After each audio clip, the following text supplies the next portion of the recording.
Asian হাইওয়ের উপর গাড়িতে 3টি দেহ রেখে অবরোধ। দশমীর সন্ধ্যায় ধূপগুড়ি 2 নং ব্রিজ এলাকায় ভয়াবহ দুর্ঘটনায় মৃত্যু হয়েছে 4 জনের। শুক্রবার দেহগুলি ময়নাতদন্ত করার পর এদিন বিকেলে ধূপগুড়িতে নিয়ে আসা হলে ক্ষোভে ফেটে পড়েন এলাকার বাসিন্দা সহ মৃতের পরিবারের লোকজন। এদিন 2 নং ব্রিজ এলাকায় এশিয়ান হাইওয়ে 48-এর উপর গাড়িতে 3টি দেহ রেখে পথ অবরোধ করেন তারা। তাদের অভিযোগ, বারবার এই এলাকায় দুর্ঘটনা ঘটছে। এলাকার ট্রাফিক ব্যবস্থাকে জোরদার করতে, গাড়ির গতি নিয়ন্ত্রণ সহ দুর্ঘটনা ঠেকাতে উপযুক্ত ব্যবস্থা নেওয়ার দাবিতে এদিন এশিয়ান হাইওয়ে অবরোধ করে বিক্ষোভে সামিল হন তারা। প্রায় 45 মিনিট অবরোধের জেরে এশিয়ান হাইওয়ের দুধারে তীব্র যানজটের সৃষ্টি হয়। পরবর্তীতে সন্ধ্যা নাগাদ ধূপগুড়ির এসডিপিও গ্যালসান লেপচার আশ্বাসে অবরোধ তুলে নেন তারা। এরপর স্বাভাবিক হয় যান চলাচল। হাতে নিয়ে বাজারে যায়, বিভিন্ন জায়গায় যায়। তাই আজকে আমাদের প্রশাসনের কাছে একটাই দাবি, যে এখানে নির্মল চন্দ্র রায়, গুড্ডু সিং তারা আসবে, তাদের কাছে আমাদের কিছু আবেদন আছে, আমরা তাদের কাছে এই দাবি পত্র তুলে দিব। তারপরে আজকে আমাদের এই স্মরণ সভাটা শেষ করবো।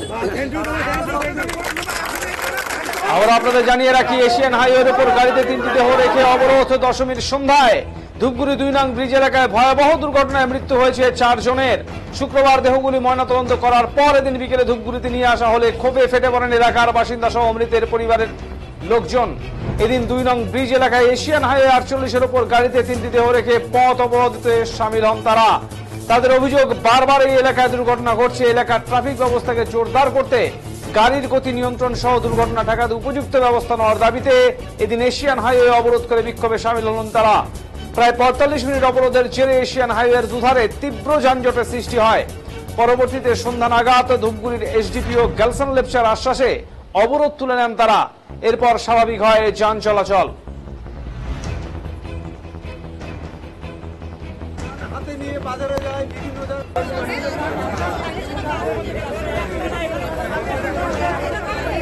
পৌরসভা বোর্ডে যারা রয়েছে তাদের কাছে আমাদের গতকালকের যে পথ দুর্ঘটনা, এই পথ দুর্ঘটনায় যে 4 জন ব্যক্তি প্রাণ হারিয়েছে, তো তাদের পরিবারের কথা মাথায় রেখে এবং তাদের সংসারগুলো কি হবে এইসব কথা ভেবে আমরা ক্লাব থেকে সেই সব পরিবারের সাথে রয়েছি।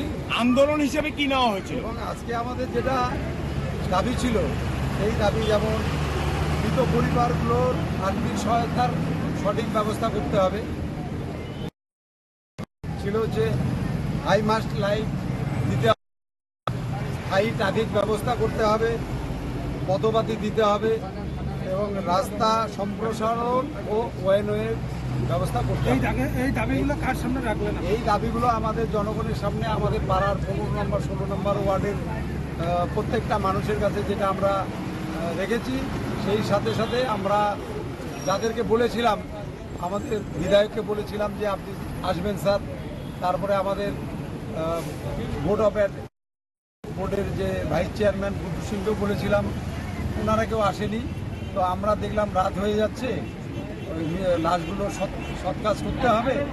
তখন আমরা এসডিপিও সাহেবের সাথে কথা বলি, এসডিপিও সাহেবের কাছে আমাদের এই দাবি সমূহ তুলে দেব এবং আগামীতে যদি আমাদের এই দাবি পূরণ না হয়, ধূপগুড়ি ব্লকে যত ক্লাব রয়েছে প্রত্যেক ক্লাবের সাথে আমরা অলরেডি কথা বলা শুরু করেছি।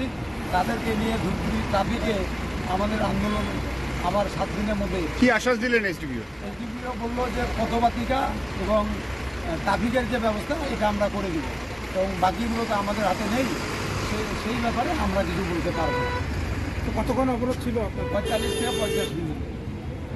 ক্লাবের পৌরসভা বোর্ডে যারা রয়েছে তাদের কাছে এখন কি নিচ্ছেন? কি ব্যবস্থা এখন খালি ওই আশ্বাস দিয়ে গেল, আজকেও পৌরসভা থেকে আসে সবাই আশ্বাস দিয়ে গেছে, কিন্তু এখন হবে কিনা বলা মুশকিল। আপনাদের পদক্ষেপ কি এখন? আমাদের পদক্ষেপ, আমরা পদ অবরোধ করছি, এখন আসুক পরিমল থেকে আমাদের কি বলে আমরা তারপর দেখবো। তারপর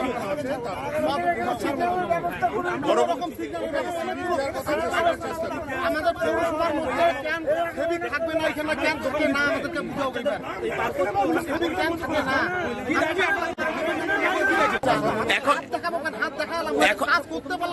এখন কি ব্যবস্থা কি হলো? গত অবরোধ কি আশ্বাসে উঠলো? যে লোকের ডিমান্ড হয়েছে উনি ট্রাফিক ডিপ্লয়মেন্ট থাকতে হয়। সাধারণত কালকে ট্রাফিক ডিপ্লয়মেন্ট ছিল, তা আমরা আরও এবার স্ট্রং করে ট্রাফিক ডিপ্লয়মেন্টটা করবো। এবং যেমন লাইটের ব্যবস্থা, আমরা টেম্পোরারি একটা লাইটের ব্যবস্থা করে দিয়েছি।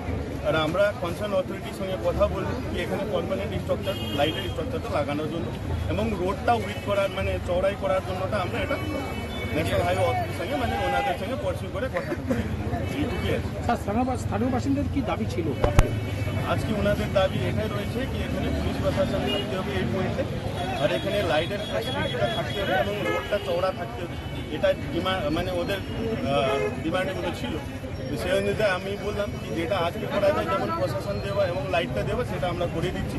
আর এই যে রোডটা এক্সটেনশন করে এটা আমরা ন্যাশনাল হাইওয়ে অথরিটির সঙ্গে কথা করে আমাদের